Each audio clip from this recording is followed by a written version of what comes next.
Welcome. Part of our continuing series. We were able to have a brief conversation with Professor Bob Darcy. We're very appreciative of the time the professor took, and we'll get right to it. So, we are interviewing today Bob Darcy. He's a Regents Professor Emeritus faculty, the College of Arts and Sciences and the Department of Political Science at OSU. That's the Oklahoma State University. Bob Darcy taught political science and statistics at Oklahoma State University from 1977 to 2010. In 1991, he was made a Regents Professor. He has been a visiting professor at Liaoning Normal University in Dalian, China, Tel Aviv University in Israel, Keele University in England, Trinity College Dublin, Queen's University Belfast, University College Galway, University of New South Wales Canberra, Academy of Korean Studies Seoul, Nagpur University, India, and the Universities of Connecticut and New Orleans. He lectures at universities and institutes in the United States, Europe, Africa, Asia, Australia, and South America. He specializes in elections. He is the co-author of Women, Elections, and Representation, A Guide to Qualitative History, the Oklahoma Women's Almanac. He's also published fiction. Bob Darcy is also the co-author of the first research to demonstrate women compete equally with men, similar candidates. He co-authored a Markov model showing it will take decades for women to replace male incumbents unless incumbent power is reduced. He also pioneered in showing the impact of ballot design on voter choice. A lot of experience with elections. So this was the white paper that he had done, Consensus, Constraint, and Political Polarization in Recent Presidential Elections in 1980. And that's what I wanted to reach out to him was, we know polarization exists now, but was polarization a thing in the 1980s? And if it was, what was he looking at? So there's the paper, 1980s. And roughly, this is what the paper said. By re-examining the structure of political attitudes among Americans in the period 1956 to 1972, both using items and coding scheme as given in the Changing American Voter from 1976 by Nye and his associates, and using only domestic attitude items but including all available responses, we have found that the major type of change between the 1950s and 1970s is not an increase in internal constraint, ideological thinking of any sort, but an increase in political attitude polarization. Political polarization attitudes polarized between 1950 and 1970s. Further, this analysis indicates that when inter-item associations are used to measure constraints present in the entire population, a major source of political attitude constraint is ignored. The constraints present within the social, political, and demographic groupings within the society. The major types of attitude constraints in our society are likely to be external to the attitudes themselves. Understanding electoral outcomes will necessitate understanding the nature of electoral coalitions formed along social and political groupings. So he saw political polarization from 1950s to the late 1970s while he's writing his report in the 1980s. His analysis indicates that when inter-item associations are used to measure constraints present in an entire population, a major source of political attitude constraint is ignored. So I was able to talk to him real quick, and so you can see all that. We'll get to that in a second. So I basically was going to ask him, I asked him a series of questions, and he was able to answer this. So here we go. Here was his response to the questions, and this is from this professor. Let me get my notes correct. Okay, forgive the spelling errors. I'll read it to you, though. Basically, when we think about Gingrich, I'm not a conservative, nor am I really a left-winger. I'm kind of moderate. But I like what Gingrich was doing, namely trying to campaign or get congressional candidates of his party to agree to a platform and back it when they get elected. Comparisons to European politics, where there were voters who were given a choice between two party manifestos. American politics is very different. Each candidate runs on what they want to run on, independent of all the other candidates, and then together come up with something once they get in office. So I kind of like this polarization, not that parties aren't talking to each other, but that they represent different platforms. So what he's saying is that we had political party polarization in the early 1990s. It started with Newt Gingrich and his Contract for America. What the professor's saying is that while he's not necessarily a Gingrich fan or a Republican, he liked that one political party had a platform and that every person in that party that you voted for was going to follow that platform. And he likes it because that's what they do in Europe. They have a bunch of candidates, but every candidate's part of a party and they have a platform. Here's what we're going to do. Typically, America doesn't do that. So when Gingrich did do that, it was like European politics, giving a clear decision of you get this or you get that based upon what party you vote in. And he said he liked that.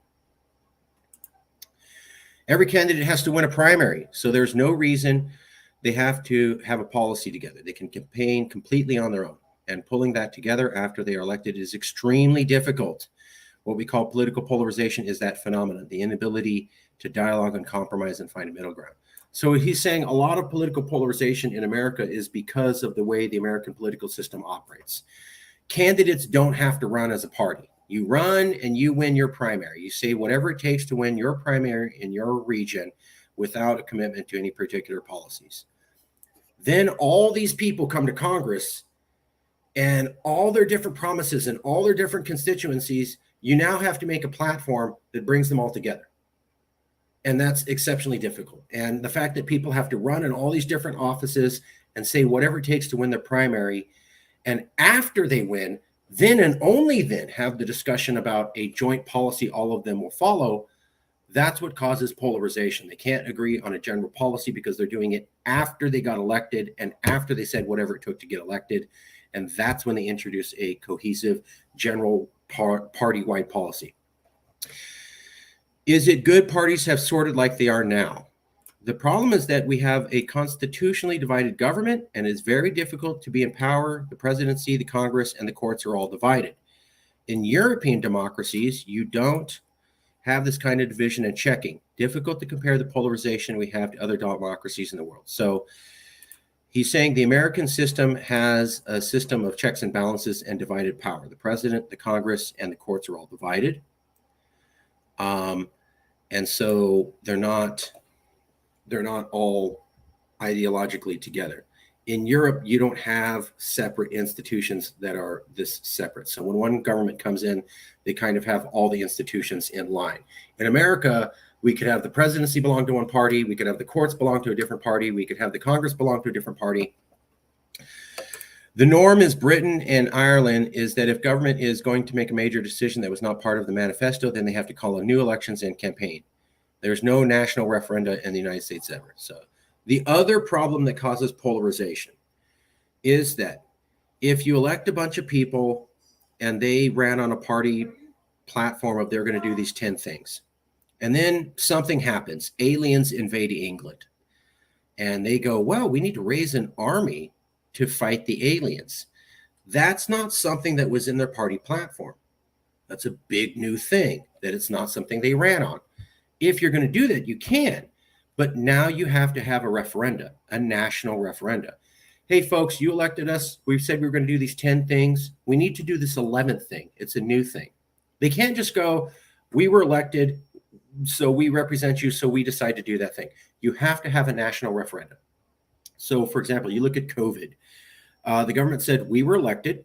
It's a new situation, but we'll make decisions for you, and that's democratic because you elected us.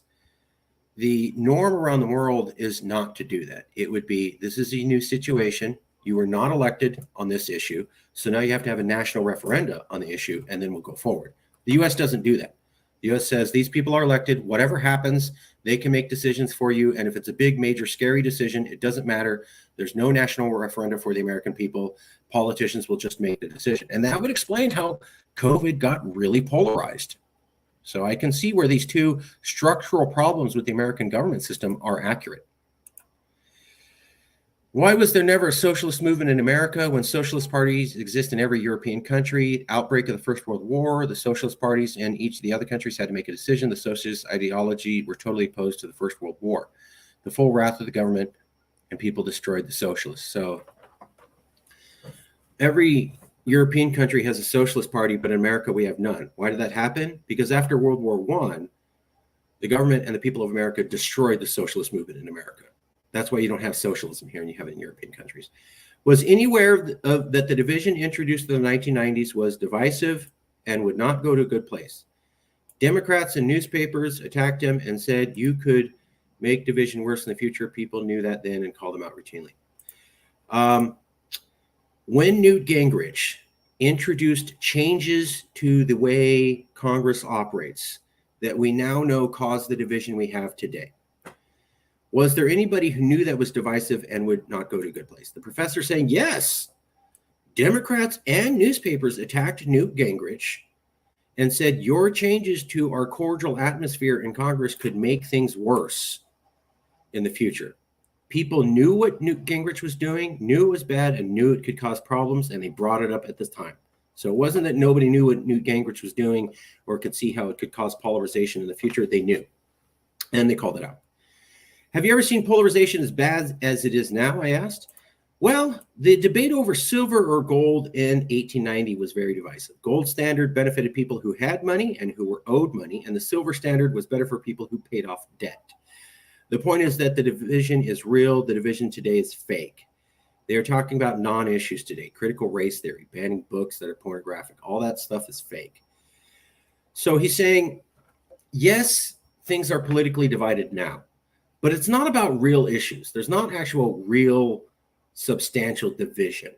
People are divided over fake issues, culture issues, not real issues. In the 1890s, whether you were going to be able to hold on to your wealth or be able to feed yourself was the debate between gold and silver. That had real implications. Are we going to starve?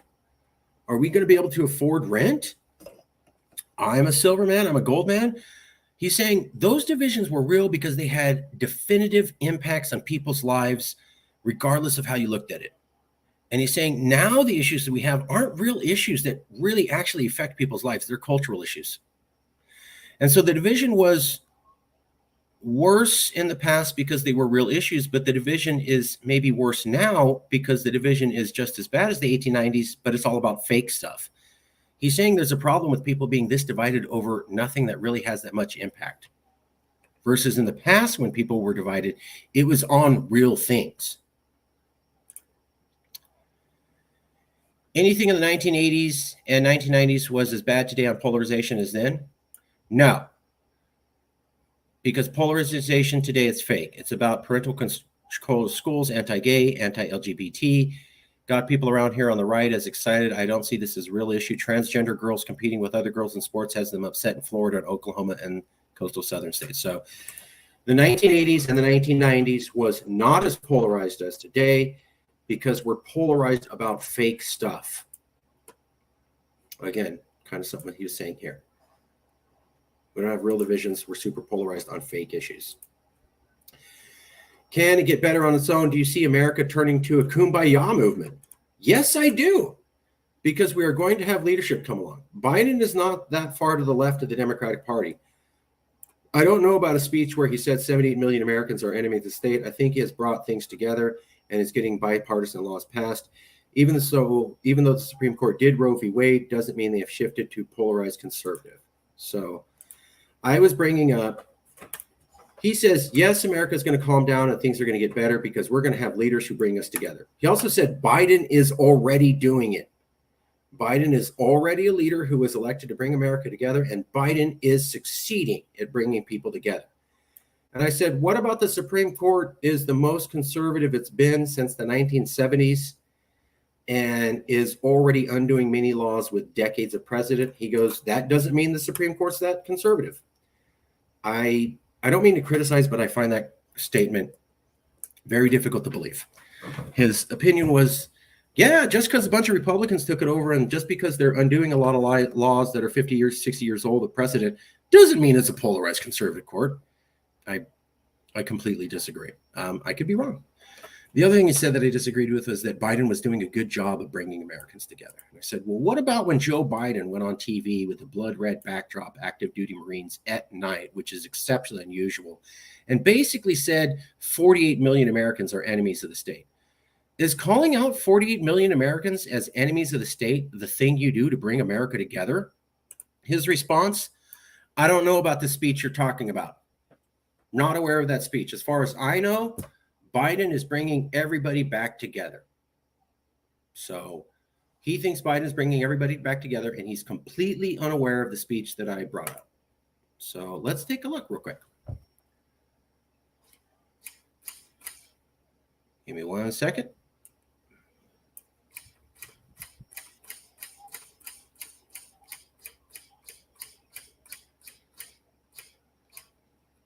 1 second, almost there.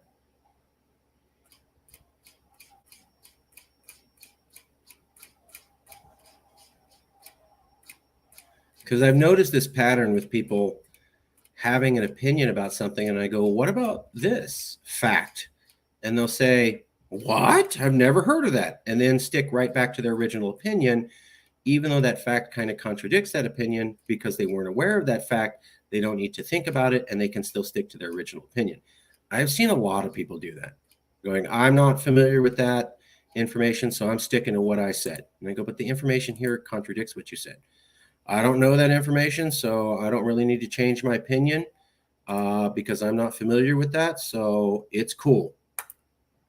So there's a fair amount of that. Here you go. Biden. Does Biden risk a backlash after going on the offensive against MAGA Republicans? And then he scared Democrats and independents, and so far on TV that mainstream television had to go, wow, that was divisive. So super divisive, blood red backdrop, calling millions of Americans enemies of the state. The guy who said that Biden is bringing us together, completely unaware that this event ever happened. And there it is, the fact. So I just want to point that out. The guy who said, no, Biden's bringing us together. I go, well, what about this event that was on national news and everybody talked about? What? I don't know anything about that. Still of the opinion Biden's bringing us together. Okay.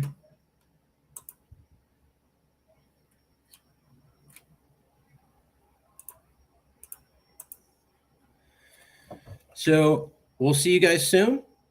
And thank you for coming out. Just wanted you to see another interview, and we'll go from there.